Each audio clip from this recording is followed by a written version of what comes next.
Hello दोस्तों, इस video पे हम लोग बात करने वाले हैं क्लास 12th इंग्लिश के अंतर्गत एक काफी ज्यादा इंपॉर्टेंट क्वेश्चन पेपर के बारे में। और यहां पर मैं आपको जो है इसको सॉल्व कराने वाला हूं, यानी कि आपके बोर्ड एग्जाम में आपको कैसे सॉल्व करना है इस क्वेश्चन पेपर को। जैसे कि आपका मतलब क्वेश्चन पेपर इसी प्रकार से आता है, तो यहां पर इस वीडियो पे मैं आपको बताऊंगा जो आपका एक पैसेज रहता है, यानी कि जो आपका यह पैसेज होता है 15 नंबर का, लेकिन यहां पर यह 12 नंबर दिखा रहा है। आपका प्री बोर्ड एग्जाम 2022 का जो अभी हुआ है इसी का क्वेश्चन पेपर है, तो इसका हम लोग पैसेज सॉल्व करेंगे। ठीक है, जो आपका यहां पर दिया गया है और ये 15 नंबर का आता है। देखिए यहां पर 12 नंबर दिखा रहा है, लेकिन यह 15 का होता है, जो कि मैं आपको एक क्वेश्चन पेपर दिखा देता हूं। ये आपका 2022 बोर्ड एग्जाम का क्वेश्चन पेपर है, जिसमें आपका देखिए सेक्शन ए जो आपका होता है, इसमें आपका रीडिंग में इस प्रकार से जो पैसेज होता है, इसमें आपके 3-3 नंबर के 5 क्वेश्चन आते हैं, जो कि कुल मिलाकर 15 नंबर का होता है। लेकिन इसमें शायद टाइपिंग मिस्टेक की वजह से यहां पर 12 दिखा रहा है, लेकिन आपका 15 का होता है। तो चलिए मैं आपको बताऊंगा कि इसको बोर्ड एग्जाम में आपको कैसे सॉल्व करना है, क्योंकि आप सभी का बहुत ज्यादा कमेंट आ रहा था कि भैया पैसेज को सॉल्व करना बता दीजिए। तो देखिए इसको आपको सॉल्व करने के लिए सबसे पहले आपको क्या करना पड़ेगा, तो यहां पर सबसे पहले हम देखिए इस क्वेश्चन पेपर को देखते हैं। और आपको सबसे पहले क्वेश्चन पेपर में जो पैसेज जिसको भी सॉल्व करना है उसको ध्यान पूर्वक पढ़ना है। और देखिए मैं आपको इतना आसान कर दूंगा इस पैसेज को कि आप जो है स्वयं से इसे कर लेंगे। जैसे यहां पर फर्स्ट क्वेश्चन है कि read the passage given below and answer the question that follow, यानी कि जो आपका दिया गया पैसेज है इसको आपको पहले पढ़ना है, रीड करना है, और इसके बाद इसी को फॉलो करते हुए आपको इन क्वेश्चन के आंसर देने हैं। जैसे हम लोग पहले इस पैसेज को पढ़ते हैं और इसका हिंदी में अनुवाद करते हैं, तब देखिएगा इस क्वेश्चन को आप स्वयं से करेंगे, बिल्कुल 100% गारंटी के साथ कहता हूं। तो क्वेश्चन देखिए पहले आपको यहां पर पढ़ना है, कह रहा है कि an old man being distressed by ceaseless quarrelling going on among his son, यानी इसका मतलब क्या हुआ दोस्तों। तो कह रहा है कि ओल्ड मैन यानी कि एक वृद्ध व्यक्ति जो है अपने बेटों के यानी हिज सन अपने बेटों के बीच लगातार हो रहे झगड़ों से परेशान था या व्यथित था। यानी डिस्ट्रेस का मतलब है वह क्या है, परेशान था। यानी कि देखिए आपने ऐसी स्टोरी जरूर से पढ़ी होगी, अभी आपको ये जो स्टोरी है बिल्कुल याद आ जाएगी, आपने जो छोटी क्लासों में इसे पढ़ा भी होगा। तो यहां पर है कि an old man being disturbed and ceaseless quarrelling, मतलब यहां पर क्वेरलिंग मतलब ये झगड़ा होता है ना, तो अपने बेटों के बीच हो रहे झगड़े से एक बूढ़ा व्यक्ति परेशान था। और इसके बाद देखिए वन डे एक दिन ही कॉल्ड देम, एक दिन जो बूढ़ा व्यक्ति था उसने क्या कहा, them to him and so them a bundle of stick tied together, यानी एक दिन उस बूढ़े व्यक्ति ने कहा उन्हें कि अपने पास बुलाया। पहली बात तो यानी अपने पास बुलाया, और फिर क्या कहा उन्होंने, जो उससे कहा कि इन जो है एक प्रकार से जो बंडल था यानी कि लकड़ियों का बंडल ऑफ स्टिक, एक लकड़ियों का एक गट्ठर उनको दिया। एंड आस्क इफ एनीवन, और कहा कोई एक, anyone of them was strong enough to break them, यानी कि कहा कि किसी तुम में से कोई एक इस बंडल को तोड़कर दिखाओ। ठीक है, यानी कि अब स्टोरी आपको याद आ रही होगी। तो उसने जो है बूढ़े व्यक्ति ने अपने बेटों को पास बुलाया और कहा कि तुम में से कोई एक इस बंडल को जो है तोड़कर दिखाओ, यानी कि लकड़ियों का जो गट्ठर था उसको कहा कि तुम तोड़कर दिखाओ इसको। ठीक है, इसका देखिए first one of them another tried, यानी कि पहले ने जो है उसको प्रयास किया। ठीक है, पहले ने जैसे जब जो है बूढ़े व्यक्ति ने कहा तो उससे बात क्या किया, पहले ने एक जो है तोड़ने का प्रयास किया, लेकिन फिर उसके बाद कोई भी मतलब तोड़ नहीं सका। अनदर ट्राइड, यानी कि प्रत्येक ने जो है प्रयास किया, लेकिन क्या हुआ, तोड़ नहीं पाए। But all thought they were all robust and hefty, यानी कि उनमें से देखिए कोई तोड़ नहीं पाया और बड़ा और भारी बंडल था। तो मतलब एक एक जो है प्रयास करते रहे लेकिन तोड़ नहीं पाए। अब देखिए दे ऑल फेल्ड, यानी कि उनमें से सभी जो है उस प्रयास में क्या हुए, असफल हुए यानी फेल हो गए। He then untied the bundle and told them to break each stick separately, यानी फिर उसके बाद क्या कहा, फिर उसके बाद उसने कहा कि एक एक सेपरेटली, मतलब कि यहां पर एक एक स्टिक यानी एक एक लकड़ी को कहा अब जो है लो इसको और तोड़कर दिखाओ। तो इसके बाद क्या हुआ, this they did easily and all the stick were soon into piece, यानी उसके बाद क्या हुआ, जो मतलब जो भी उसके जो लड़के थे उन्होंने क्या किया, एक एक स्टिक को यानी एक एक लकड़ी को बहुत ही आसानी से वेयर सून ब्रोकन यानी आसानी से उन्होंने उसको तोड़ दिया, यानी टुकड़ों में पीस यानी कि छोटे छोटे टुकड़ों में क्या कर दिया, तोड़ दिया। लेकिन थस ही टाट, और इससे क्या हुआ, उन्हें जो है एक सीख मिली, यानी जो है ये सारा मतलब एक प्रकार से बूढ़ा व्यक्ति था वह अपने बच्चों को सिखा रहा था कि देखिए एकता में कितनी शक्ति होती है। तो मतलब उसके बाद क्या हुआ, जब वो छोटी छोटी लकड़ियों को तोड़ दिए तो एक प्रकार से मतलब ये सिद्ध हो गया कि हाँ, अगर जैसे हम लोग जो है एक प्रकार से एकजुट होकर रहे तो मतलब एक प्रकार से जो है तोड़ना काफी मुश्किल होता है। तो ये आपका पैसेज पूरा कुल मिलाकर इसी पर बेस्ड है। अब देखिए यहाँ पर वो जो है इस प्रकार से यूनिटी के बारे में जो है इसके जो सिखाता है अपने बच्चों को, बाकी यही आपका पैसेज। तो मतलब सबसे पहले किसी भी पैसेज को सॉल्व करने के लिए आपको उस पैसेज को पहले समझना पड़ेगा कि जो आपका दिया गया गद्यांश है या पैसेज है उसमें बताया क्या जा रहा है, फिर उसके बाद आप लोग क्वेश्चन में आइए। अब देखिए क्वेश्चन को हम समझते हैं कि क्वेश्चन हमारे पूछ क्या रहे हैं और हम इसका आंसर कहां से ढूंढेंगे। तो पहला क्वेश्चन देखिए कि why was the old man sad, यानी जो बूढ़ा व्यक्ति था वह क्यों दुखी था। ठीक है, तो ये क्वेश्चन हमें समझ में आया। अब हम लोग ने अभी पढ़ा है कि जो बूढ़ा व्यक्ति था वह अपने बेटों के बीच हो रहे झगड़ों से जो है दुखी था। तो मतलब इसका आंसर हम क्या बता सकते हैं, आंसर हम लिख सकते हैं कि द ओल्ड मैन वाज ट्रम्बलेड बोल सकते हैं या बोल सकते हैं डिस्ट्रेस्ड बोल सकते हैं, क्योंकि यहां पर एक वर्ड आया है। तो हम लोग इससे थोड़ा सा डिफरेंस करेंगे तो हम लोग बोल सकते हैं कि the old man was troubled by the constant quarrelling between his son, यानी अपने बेटों के बीच हो रहे झगड़े से दुखी था। मैं आपको इसका आंसर लिख के बता देता हूं ताकि आपको थोड़ा सा यहां पर समझ में आया है ना। तो चलिए इसका हम लोग पहले जो डालेंगे इसमें आंसर नंबर 1, क्योंकि आपका यह पहला क्वेश्चन है। ठीक है, तो इसका हम लोग यहां पर पहला ही कर रहे हैं। तो आप लोग जैसे ए नंबर कर रहे हैं तो इसमें डालेंगे कॉपी में, आपको इस प्रकार से यहां पर डालना है आंसर नंबर ए, है ना। पहले का आंसर आप लोग दे रहे हैं तो लिखेंगे आंसर, ठीक है, आंसर। और किसका आप लोग दे रहे हैं तो ए नंबर का आप लोग दे रहे हैं। ठीक है, तो ए नंबर का आप यहां पर आंसर डालिए और इसके नीचे आप लोग अंडरलाइन कर सकते हैं। बाकी कॉपी लिखने का तरीका तो आपको पता ही होगा।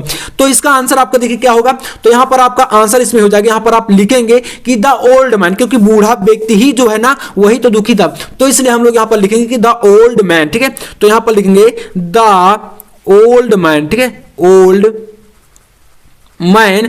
इसके बाद यहां पर आप बोल सकते हैं डिस्ट्रेस्ड भी बोल सकते हैं, जो आपका एक वर्ड आया है मतलब कि दुखी था, या तो आप बोल सकते हैं ट्रम्बलेड, यानी कि इसका मतलब होता है तंग होना। तो मतलब तंग था या दुखी था एक ही बात है। तो लिखेंगे द ओल्ड मैन वाज ट्रम्बलेड, है ना, TROUBLE, ट्रम्बलेड। और इसके बाद यहां पर क्या बोल सकते हैं बाय द, यानी कि किसके द्वारा, तो बाय द कांस्टेंट, है ना,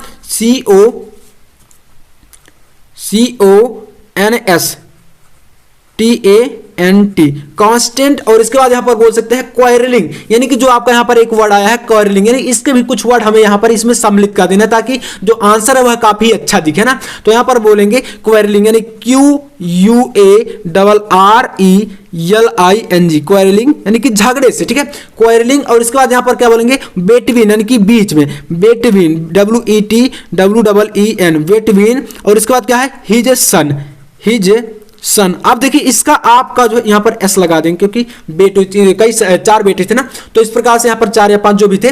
तो यहां पर देखिए इसका एक आंसर आपका निकला कि जो बूढ़ा व्यक्ति था, यानी why was the old man sad, यानी बूढ़ा व्यक्ति क्यों दुखी था। तो हमने इसका आंसर देखिए इसी को पढ़कर हमने निकाला। देखिए हमें पहले समझ में आ गया था कि बूढ़ा व्यक्ति जो है अपने बेटों के बीच हो रहे क्वेरलिंग, यानी कि क्वेरलिंग यानी कि झगड़े से जो है एक प्रकार से दुखी था।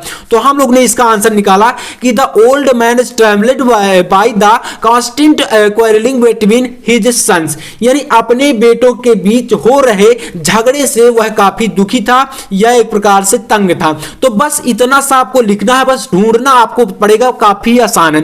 तो इस प्रकार से तो आप कर सकते हैं ना। अब देखिए दूसरा क्वेश्चन क्या कर रहा है, तो क्वेश्चन फिर इसको समझते थोड़ा सा। क्वेश्चन कह रहा है कि what lesson did he teach his son, यानी उसने जो है बूढ़े व्यक्ति ने या उसने अपने बेटों को क्या पाठ पढ़ाया। ठीक है, तो क्वेश्चन यहां पर आपका आ गया कि what lesson did he teach his son, यानी उसने ही का मतलब यहां पर हिज सन, यानी अपने बेटों को ही टीच, उसने अपने बेटों को क्या पाठ पढ़ाया। What lesson did he teach his son, तो मतलब उसने का मतलब यहां पर क्या है बूढ़े व्यक्ति ने, है ना, बूढ़े व्यक्ति तो अपने बेटों को सारी चीजें सिखा रहा था। तो मतलब बूढ़े व्यक्ति ने अपने बेटों को क्या पाठ पढ़ाया या क्या चीज इसमें सिखा रहा है। तो क्या सिखाया था उसने, तो उसने कुल मिलाकर यही सिखाया था कि जब लकड़ी का गट्ठर उनसे नहीं टूट रहा था तो एक लकड़ी को जब तोड़ दिया गया था उनके द्वारा, तो वह यही सिखा रहा था कि देखो एकता में बड़ी शक्ति होती है ना। तो एकता में शक्ति होती है, तो यानी कि एक प्रकार से तुम लोगों को यूनिटी बना के रखना चाहिए, यानी कि एक प्रकार से यूनिटी में ही रहना चाहिए। तो यही चीजें सिखा रहा था। अब इसको आप लोग आंसर में कैसे कन्वर्ट करेंगे,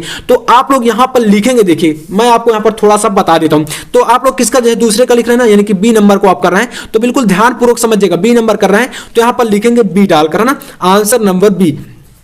तो इसमें यहां से डालते हैं। ठीक है, तो यहां पर डाल दीजिए आप लोग ANS। ठीक है, WER आंसर, और यहाँ पर आपका बी नंबर है।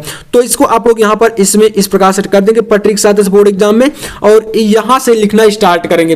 तो क्या सिखा रहा था, तो वह सिखा रहा था कि एकता में शक्ति होती है। अब यहाँ पर आपका एक वर्ड आया, देखिए इसको पढ़िएगा यहाँ पर, ये कि thus he taught them, यानी उसने उनको सिखाया, them that unity they would be strong, but यहाँ पर मतलब कि एक प्रकार से जो यूनिटी है, एकता है, इसमें जो है बहुत शक्ति होती है और लोग जो है इससे मजबूत होते हैं, स्ट्रांग होते हैं। तो मतलब एक प्रकार से वो यहाँ पर यही सिखा रहा था कि जो एकता है उसमें बड़ी शक्ति होती है। तो चलिए इसको हम लोग यहीं से उठाकर और इसमें लिखेंगे, बट इससे कुछ चेंज करके लिखना। अब कई सारे बच्चे क्या करते हैं कि जो यहाँ पर लिखा है इसी को उठाकर आप लोग यहाँ पर छाप देते हैं, ठीक है। लेकिन दोस्तों इससे थोड़ा सा डिफरेंट करके लिखना बोर्ड एग्जाम में, ताकि जो नंबर है वह थोड़ा सा आपको डिफरेंट टाइप से मिले, है ना। अगर आप इसी को छापेंगे तो इसी टाइप के नंबर भी मिलते हैं, ये भी ध्यान रखिएगा। तो आप लोग ये मत समझिए कि यार नंबर नहीं मिलेंगे, नंबर मिलेंगे, क्योंकि आपने थोड़ा सा मेहनत तो करी है, कुछ ना कुछ तो इससे सर्च किया है, तो कुछ नंबर मिलेंगे, लेकिन हाँ उस टाइप से नंबर नहीं मिलेंगे जैसे आपको चाहिए। तो इसके लिए आप क्या करेंगे, तो यहाँ पर लिखेंगे कि द ओल्ड मैन टॉट, क्योंकि बूढ़ा व्यक्ति आपको अपने बेटे को सिखा रहा था, तो मतलब यहाँ पर आप लिख सकते हैं कि ही टॉट देम, या बोल सकते हैं द ओल्ड मैन, क्योंकि बूढ़ा ही व्यक्ति सिखा रहा, तो वो समझ जाएंगे एग्जामिनर। तो यहाँ पर लिखेंगे द ओल्ड मैन, ठीक है, क्योंकि बूढ़ा व्यक्ति सिखा रहा था। तो the old man taught, TAUGHT, the old man taught, और हिज सन, यानी कि अपने बेटों को सिखा रहा था, हिज SONS, क्योंकि देखिए इसमें पूरा क्या बताया गया, अपने बेटों, यानी बूढ़ा व्यक्ति अपने बेटों के ही यह सारी चीज सिखा रहा था। तो मतलब यहां पर लिखेंगे कि the old man taught his sons that, उन्हें क्या सिखाया, that there is strength in unity, यानी यहां पर लिखेंगे कि जो एक प्रकार से यूनिटी यानी कि एकता होती है उसमें बड़ी शक्ति होती है। तो लिखेंगे there is, है ना, इसमें आप यहां पर लिख दीजिए there is, ठीक है, there is, और इसके बाद क्या लिखेंगे, स्ट्रेंथ, यानी STRENGTH, स्ट्रेंथ, यानी एक प्रकार से क्या है, बड़ी शक्ति होती है ना। स्ट्रेंथ इन यूनिटी, UNI, ये दोस्तों आई है ना, आई, और इसके बाद क्या है, TY, यूनिटी, यानी एकता में क्या होती है, शक्ति होती है। यानी कि the old man taught his sons that there is strength in unity, यानी बूढ़े व्यक्ति ने अपने बेटों को सिखाया कि जो एकता होती है उसमें बड़ी शक्ति होती है। और उसके बाद है दैट मेक्स पीपल स्ट्रांगर, यानी वह जो है लोगों को बहुत मजबूत बनाती है। यानी कि जितना आपसे हो सके इसमें आपको इससे बढ़ा चढ़ा के ही आंसर देना है, अगर आपको अच्छे नंबर चाहिए, ठीक है। तो मतलब यहां पर देखिए एकता में अगर शक्ति होती है, लोगों को मजबूत बनाती है, तो अक्सर होगा कि हाँ लोगों को मजबूत बनाएगी, क्योंकि एकता में शक्ति है। तो यहां पर हो गया कि स्ट्रेंथ इन यूनिटी, और इसके बाद लिख सकते हैं आप लोग यहां पर कि दैट, ठीक है, दैट, और वह, मतलब कि दैट क्या है, वह, दैट मेक, यानी कि बनाती है, मेक्स पीपल, PEOPLE, पीपल, और उसके बाद STRONG, ठीक है, स्ट्रॉन्ग। यानी इसका आप लोग ने देखा कि आंसर हमने कैसे लिखा, जो क्वेश्चन पूछ रहा था कि उसने जो है अब इस अपने बेटों को क्या पाठ पढ़ाया, तो उसने सिखाया था कि द ओल्ड मैन, मतलब कि उसने का मतलब यहाँ पर क्या है, ओल्ड मैन ही है। तो सिखाया क्या था, तो the old man taught his sons, यानी अपने बेटों को सिखाया that there is strength in unity that makes people strong, यानी एकता में बड़ी शक्ति होती है और यह जो है लोगों को मजबूत बना देती है। तो इस प्रकार से आपने देखा कि दूसरे का भी हमने आंसर यहां से फाइंड कर लिया, और इसी प्रकार से पैसेज को आपको सॉल्व करना है। काफी सारे लोग कहते हैं कि यार आप लोग इसे उतार कर यहां से छाप दीजिएगा, ये करिएगा वो करिएगा, लेकिन अगर आप लोग इसको समझ नहीं पाएंगे तो यार छापना बड़ी बात है, वहां पर आप लोग जो है इसको मतलब एक प्रकार से समझ भी नहीं पाएंगे। तो इसलिए सबसे पहले मैं यही कहूंगा कि आप लोग पहले इसको पढ़िएगा, और फिर जब आपको समझ में आ जाए थोड़ा बहुत इससे, ठीक है, यानी कि पूरा समझ में नहीं भी आता तब भी चलेगा, लेकिन कुछ वर्ड आप लोग इससे मैच करिएगा। कि जैसे यहाँ पर आपका एक मतलब टीच आ गया, टीच शब्द आया, तो यहाँ पर आप टीच, स्टार्ट, ये क्रिया तो थोड़ा बहुत जानते ही होंगे। तो मतलब यहाँ पर आपको वर्ब की पहचान कर लेना, काफी सारे वर्ड यहाँ से मिल जाते हैं जिनको आप लोग इससे जो है पहचान करेंगे, ठीक है। और उसके बाद जब आपको कुछ नहीं आ रहा तब आप लोग छापिएगा, अगर बन रहा है थोड़ा बहुत तो आप कोशिश करिएगा कि ज्यादा से ज्यादा अच्छा आंसर आप लोग दे पाए। तो ये हो गया। इसके बाद देखिए तीसरा क्वेश्चन क्या कर रहा है, सी नंबर, कह रहा है कि एक्सप्लेन द यूटिलाइज्ड पोर्शन, यानी इसमें आपको जो है एक्सप्लेन करना, व्याख्या करनी है यूटिलाइज्ड पोर्शन, यानी कि यूटिलाइज्ड पोर्शन, इसमें जो है तिरछा जो है पोर्शन जो होता है तिरछा भाग, उसमें आपको यहाँ पर जो है एक्सप्लेन करना। तो यहाँ पर देखिए मैंने आपको पूरा ही एक्सप्लेन करके बता दिया है कि आपको यहाँ पर क्या बताया गया सारी चीजें, तो आप लोग एक्सप्लेन जो है इसका कर सकते हैं, बाकी यहाँ पर इतना कुछ खास ये आपका क्वेश्चन नहीं रहेगा। इसके बाद हम लोग देखिए इसमें एक्सप्लेन आप कर लेंगे ना, क्योंकि मैंने मैंने आपको इसका पूरा बता दिया, हिंदी अनुवाद भी बता दिया, तो ये काफी आसान हो गया। अब देखिए इसके बाद क्या करा क्वेश्चन, करा कि यहाँ पर डी नंबर, इसको समझिए, ये आपका चौथा क्वेश्चन है कि 5 क्वेश्चन आएंगे और पांचों क्वेश्चन मैं अभी आपको बताऊंगा, बिल्कुल अंत तक देखिएगा, बिल्कुल 15 नंबर की एकदम मतलब फोड़ कराना है। तो कह रहा है कि give a suitable title to the above passage, यानी क्वेश्चन कह रहा है कि इस जो ये आपका जो दिया गया पैसेज है, ये आपका जो पूरा पैसेज है, इसमें एक आपको एक अच्छा टाइटल देना है, यानी इस पैसेज में आपको क्या सीखने को मिला, कौन सा ऐसा जो है टाइटल था जो कि अच्छा था। गिव द सुटेबल टाइटल, आपको यहां पर एक प्रकार से पूरा मतलब एक क्या सीख मिली कुल मिलाकर इस पैसेज से, यानी कि इसका मेन टाइटल या मेन आपका मोटो क्या रहा है इस पैसेज का, यही आपका हो गया। तो देखिए इसमें हमें क्या सीखने को मिला है, तो हमें इसमें यही सीखने को मिला है कि एकता में शक्ति होती है, और हमें इसे सीखने को मिला कि जो अगर हम लोग एक मतलब एकजुट होकर रहे तो मतलब काफी ज्यादा स्ट्रांग बन सकते हैं, ये चीजें हमें सीखने को मिली है। अब आप लोग सोच रहे होंगे कि जो लोग कहते हैं कि इससे उतार देना, ये कर देना, वो कर देना, तो अब यहां पर हम लोग कैसे उतार देंगे इस क्वेश्चन, जैसे ऐसे क्वेश्चन आ गए तो आप लोग यहां पर कैसे उतारते फिरेंगे। तो इसके लिए क्या करना है, आपको जो समझ में आया है उसी को दोस्तों अपनी लैंग्वेज में कन्वर्ट करके लिख देना है। जैसे हम लोग यहां पर चलिए डी नंबर को सॉल्व करके मैं आपको अभी बताता हूं इसका आंसर लिख के, है ना। सी नंबर तो आप कर लेंगे, मैंने आपको बताया कि इसका जो है आपको पोर्शन का जो है यहां पर व्याख्या कर देनी है। तो यहां पर इसका आप लोग आंसर नंबर डी देखिए, यहां पर लिखेंगे आंसर, क्योंकि डी नंबर हम लोग कर रहे हैं तो यहां पर आप लोग डी डाल दिए और यहां पर इसको चलिए करते हैं।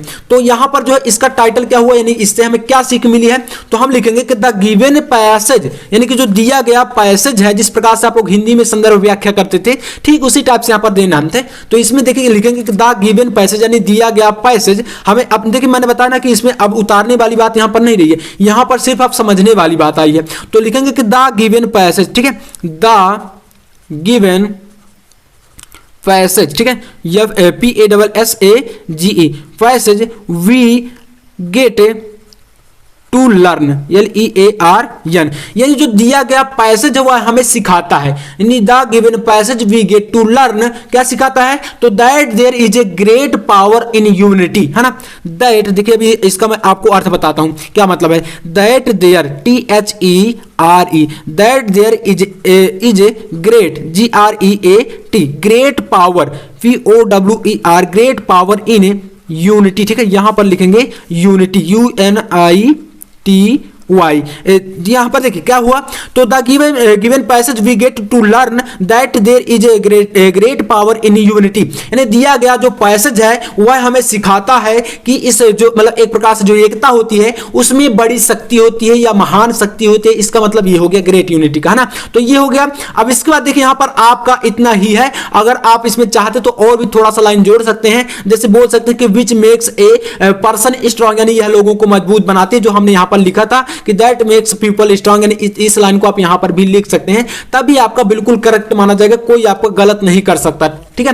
तो अब देखिए इसके बाद ई नंबर क्वेश्चन क्या कर रहा है, तो कह रहा है कि find the word from the passage which means, यानी यहां पर क्वेश्चन कर रहा है कि जो दिया गया आपका पैसेज है या गद्यांश है, इसमें आपको इन शब्दों का पता लगाना है जो आपके यहां पर ABCD यानी फर्स्ट सेकंड थर्ड करके दिए गए हैं। तो देखिएगा इसमें आपको क्या पहला क्या दिया गया, तो पहला है आपका कांस्टेंट एंड ये क्या है आपका, हाँ, अनएंडिंग, ठीक है। तो यहां पर आपका है कांस्टेंट एंड अनएंडिंग, इसका मतलब क्या होता है, तो कांस्टेंट का मतलब होता है निरंतर और अनएंडिंग का मतलब होता है अंतहीन। तो निरंतर और अंतहीन यहां पर आपको कहीं दिख रहा है, तो जी हां, इसमें निरंतर और अंतहीन आपको कहां पर मिला है, तो इसमें आपका ये एक शब्द आया है जो कि आपका यहां पर है सीजलेस, है ना। तो ये आपका क्या है, इसका मतलब होता है दोस्तों निरंतर, और इसके मतलब एक प्रकार से आपने साइनोनिम्स पढ़ा होगा ना, मैंने कई बार आपको बताया है। तो साइनोनिम्स में ऐसा होता है, समानार्थी में कई सारे वर्ड जो होते हैं उनका उच्चारण आपका अलग होता है, लेकिन जो अर्थ होता है वह सेम होता है। तो मतलब यहां पर आपका ठीक ऐसे ही है, जो कांस्टेंट होता है और जो सीजलेस होता है एक दूसरे क्या होते हैं, साइनोनिम्स है, इनका दोनों का जो मतलब होता है वह होता है निरंतर। तो मतलब यहां पर हमें इसमें एक वर्ड ये मिल गया सीलेस, और इसमें आपका ये कांस्टेंट। इसके अलावा आपका अनएंडिंग, अनएंडिंग का मतलब होता है आपका अंतहीन, और इसी प्रकार से होता है गोइंग ऑन। तो गोइंग ऑन का भी मतलब दोस्तों होता है अंतहीन या निरंतर चलते रहना, यानी लगातार चलते रहना, गोइंग ऑन हो गया। और अनएंडिंग का मतलब हो गया अंतहीन, यानी जिसका कोई अंत ही ना हो और लगातार चलता रहे, वही आपका हो गया सेम। तो मतलब पहले का हमने कांस्टेंट एंड अनएंडिंग को क्या ढूंढा, तो हमने एक जो है वर्ड इसमें सीलेस ढूंढा और एक आपने ढूंढा गोइंग ऑन। तो पहले का आपका यहां पर ये हो जाएगा। इसके अलावा दूसरा आपका देखिए ऑपोजिट आर वरीड, यानी अपसेट का मतलब क्या है, परेशान, और यहां पर वरीड का मतलब होता है चिंतित, यानी परेशान और चिंतित का यहां पर क्या हो जाएगा, तो परेशान और चिंतित का आपका हो जाएगा दोस्तों यहां पर डिस्ट्रेस्ड। मैंने बताया था ना शुरुआत में कि जो बूढ़ा व्यक्ति था वह अपने बच्चों की लड़ाई झगड़े से परेशान था या चिंतित था, तो मतलब डिस्ट्रेस्ड इसमें हो जाएगा आपका अपसेट और वरीड शब्द का जो है एक प्रकार से अर्थ है ना, तो ये आपका यहां पर मिल गया। इसके अलावा तीसरा आपका है लार्ज एंड हैवी। लार्ज मतलब बड़ा और हैवी मतलब भारी, तो इसका मतलब होता है रॉबस्ट एंड हैप्टी। यहां पर एक वर्ड आपका आया है दोस्तों, रॉबर्ट एंड हैप्टी। मैंने बताया ना कि पैसेज जब पढ़ेंगे तो यहीं पर सारा आपको समाहित मिलेगा, कहीं बाहर जाने की जरूरत नहीं है। तो रॉबस्ट एंड हैप्टी आपका जो है इसमें होता है आपका हैवी और भारी, यानी बड़ा और भारी का एक प्रकार से इसमें मीनिंग हो जाएगा। तो यहां पर रॉबस्ट एंड हैप्टी का मतलब होता है मजबूत और भारी, और यहां पर आपका पूछा गया लार्ज एंड हैवी, तो मतलब इसका आपका हो गया बड़ा और भारी। तो दोनों आपके यहां पर सेम अर्थ निकाल रहे हैं, तो मतलब इसमें आप लोग ये चीजें जो है यहां से फाइंड कर सकते हैं ना। तो ये दोस्तों 15 नंबर आपका बिल्कुल क्लियर हो जाएगा अगर आप मेरे बताए गए तरीके से सॉल्व करते हैं। बिल्कुल आपको इधर उधर की बातों पर बिल्कुल ध्यान नहीं देना, बस आपको पढ़ना है। और देखिए इसमें ज्यादा ट्रिक और ये जो भी चीजें आपको लोग बता रहे हैं कि ट्रिक लगाओ, ये करो वो करो, तो ट्रिक में देखिए ट्रिक वाले ही नंबर मिलते हैं, ये भी ध्यान रखिएगा। तो इस प्रकार से आपको ध्यान देना है। बाकी अगर वीडियो अच्छा लगे तो लाइक कर देना और चैनल पर ना तो सब्सक्राइब भी कर लेना। मैं आपसे मिलता हूं नेक्स्ट वीडियो में, तब तक के लिए जय हिंद, वंदे मातरम।